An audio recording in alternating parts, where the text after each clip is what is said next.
Ukraina terus melawan Rusia dan berhasil merebut kembali lebih banyak wilayah.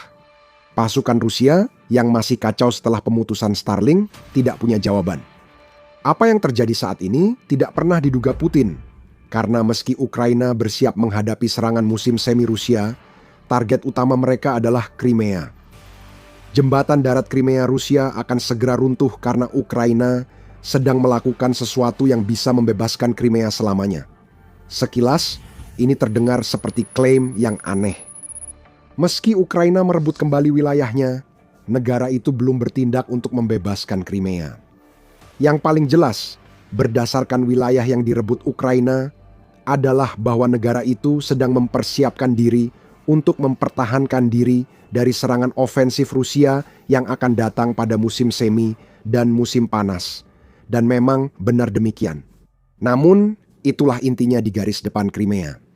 Deokupasi Ukraina atas begitu banyak wilayahnya sedang meletakkan dasar untuk melumpuhkan semenanjung yang diduduki, yang telah menjadi salah satu titik logistik penting Rusia, yang akan benar-benar menghancurkan upaya Rusia untuk merebut lebih banyak wilayah pada tahun 2026. Jembatan darat Crimea Rusia adalah sasarannya. Jika Anda tetap bersama kami akan jelaskan mengapa yang terjadi di Ukraina kini adalah persiapan pembebasan Crimea di masa depan.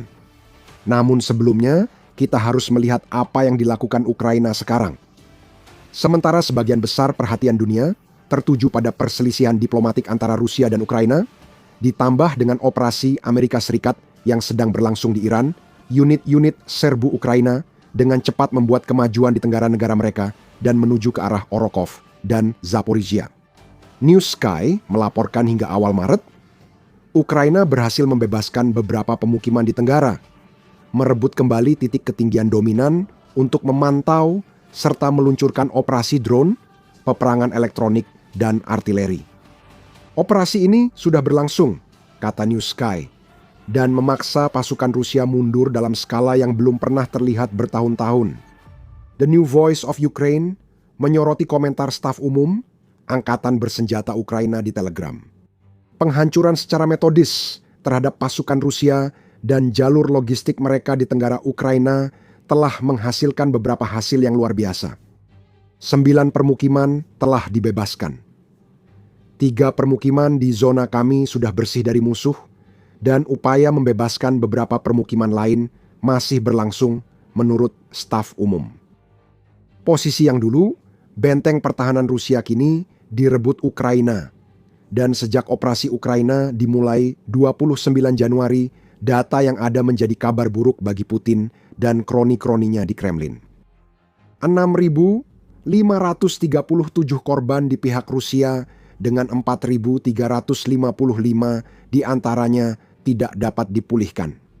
419 unit peralatan militer hancur, termasuk 147 sistem artileri, lebih dari 200, 40 kendaraan bermotor, dan 14 kendaraan tempur lapis baja.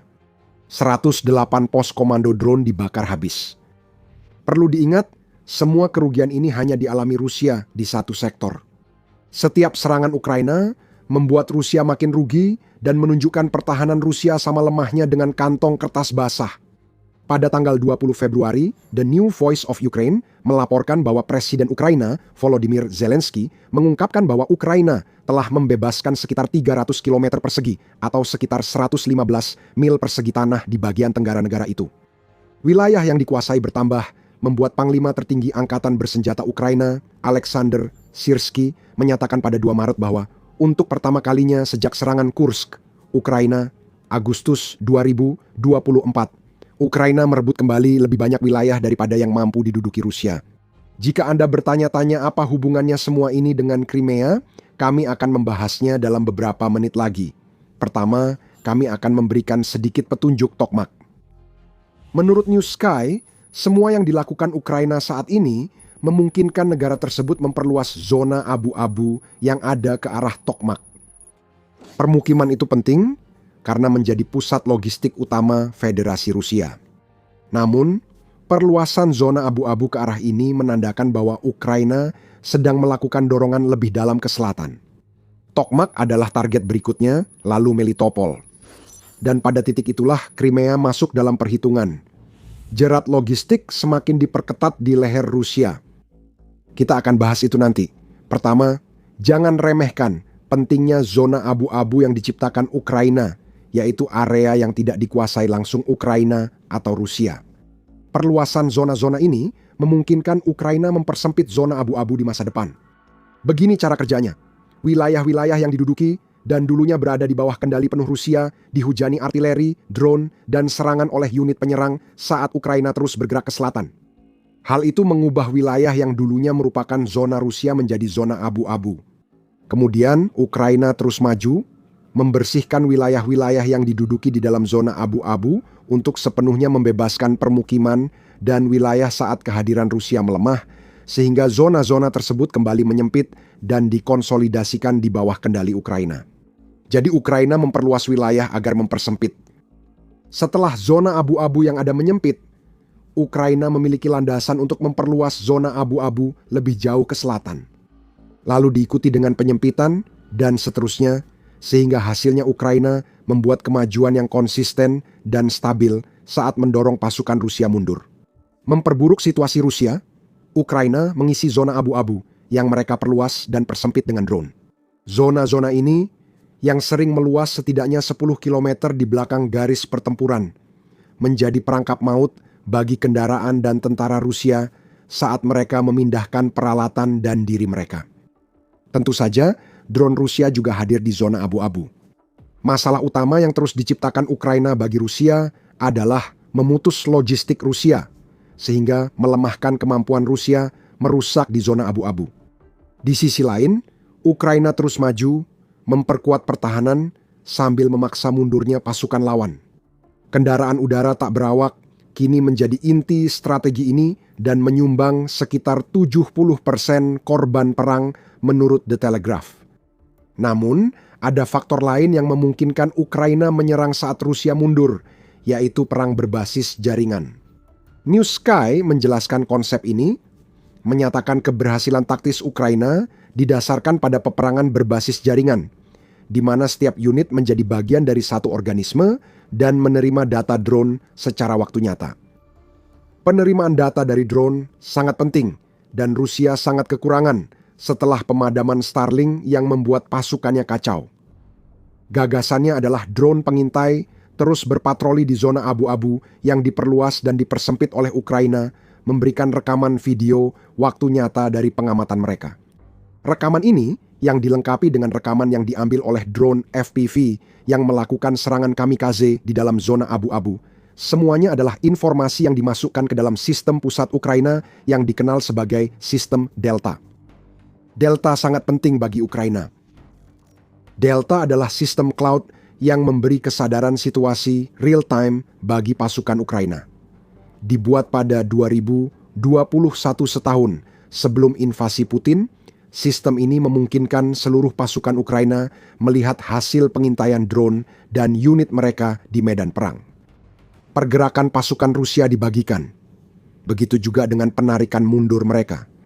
Delta membuktikan efektivitas serangan drone Ukraina, serta menunjukkan serangan lain juga efektif berkat kehadiran drone pengintai di zona abu-abu. Delta tidak butuh spesialis atau pengaturan khusus untuk akses. Jika Anda di militer Ukraina, Anda bisa mengakses intelijen manusia, citra satelit, dan rekaman drone lewat laptop, tablet, atau ponsel untuk mengoordinasikan serangan. Itu yang terjadi di selatan dan tenggara Ukraina sekarang.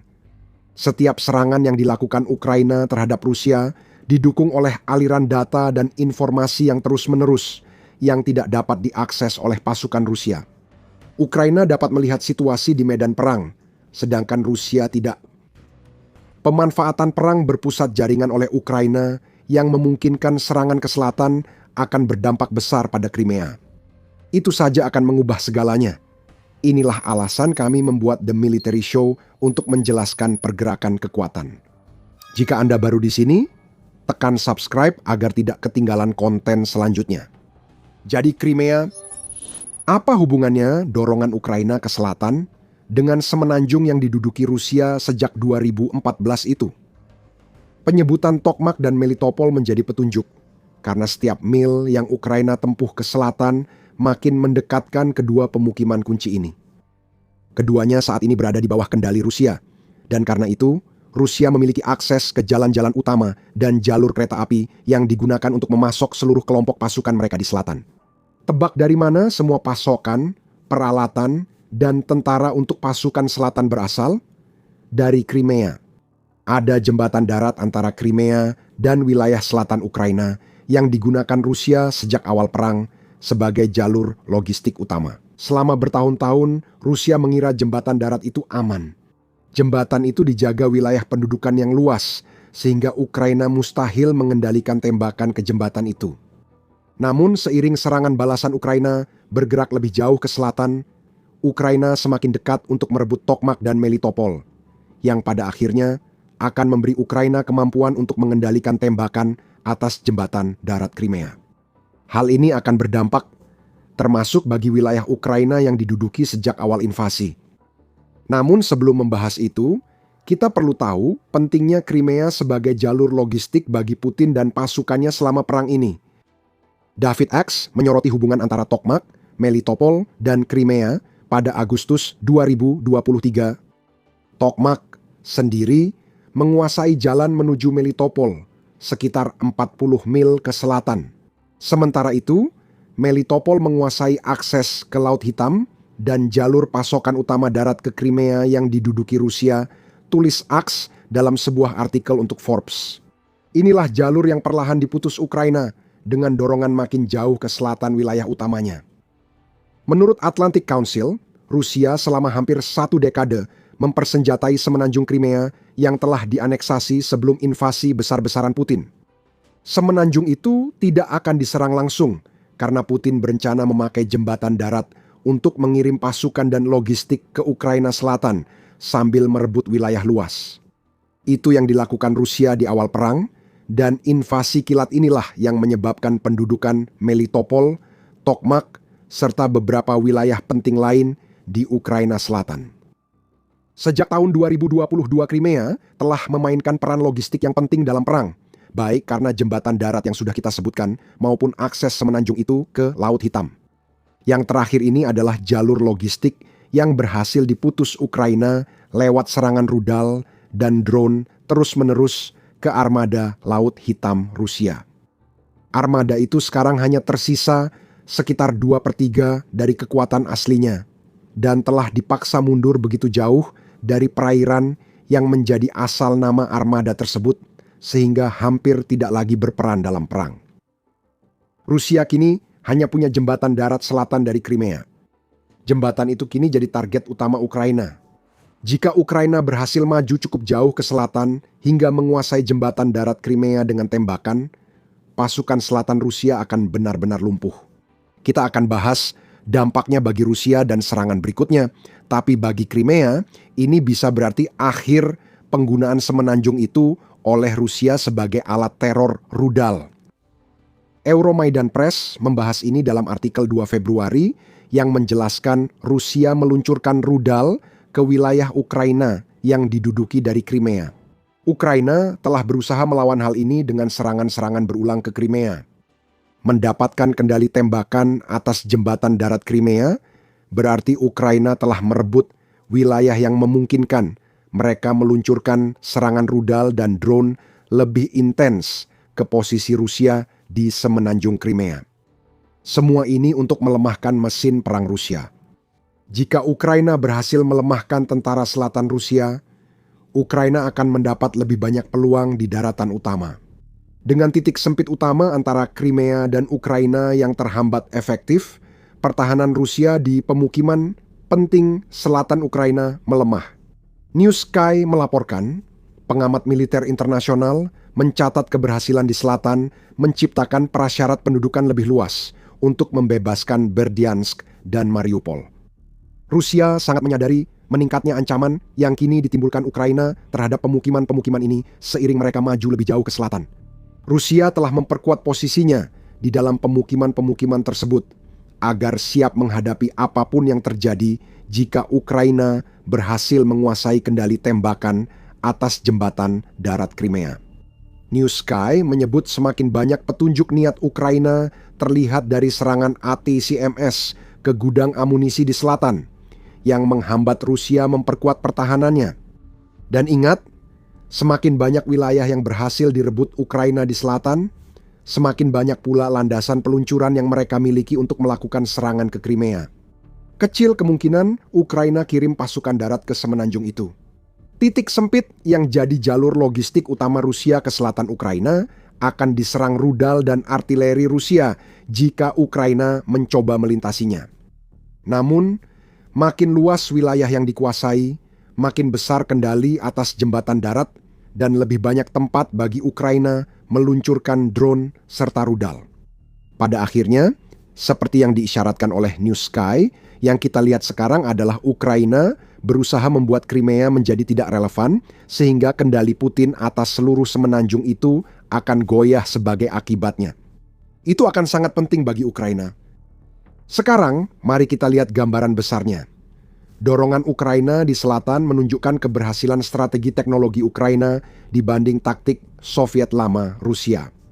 Ukraina maju dengan kerugian minimal karena memakai drone udara dan laut untuk melemahkan pasukan Rusia sebelum pasukan darat merebut wilayah dan melanjutkan manipulasi zona abu-abu. Ukraina juga secara sistematis telah menghancurkan peralatan peperangan elektronik Rusia, termasuk sistem Field 21 dan Zetel di zona abu-abu, yang justru membuat drone FPV dan pengintai Ukraina menjadi lebih efektif. Ini adalah strategi yang didorong oleh kebutuhan sekaligus kecerdasan taktis Ukraina. Seperti yang dilaporkan oleh Defense News, para komandan brigade Ukraina melaporkan bahwa mereka beroperasi pada kapasitas 60%, 50%, atau dalam beberapa kasus 30% dalam hal jumlah personel di garis depan.